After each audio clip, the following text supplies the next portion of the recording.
అయ్యో Disney world వచ్చిన ఇంతమంది ఉన్నారు. నా చుట్టూ ఒక 10,000 మంది ఉన్నారు. ఎవరిని పట్టించుకోరు. తెలిసిన వాళ్ళు పట్టించుకుంటారని ఎట్లా అంటారు? ఎవరు పట్టించుకోరు ఎవరిని. ఇగో సో పక్కనోడు ఏమనుకుంటాడు, ఇది అంత వదిలేసి లైఫ్ ఇట్లా వచ్చి ఎక్స్ప్లోర్ చేయరు. ఇట్లా చేస్తేనే అర్థమవుతుంది. సింగిల్గా వచ్చినాం, మళ్ళా అందరు మింగిలోలే కనబడుతారు. ఈడ తిను మామ, తిను.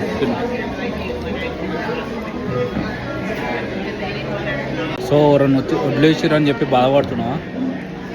పడు 2 రోజులు 3 రోజులు పడు. దాని తర్వాత పడ్డావు అనుకో, నువ్వు కింద పడ్డావు అని చెప్పేసి ఇంకా పట్టించుకో.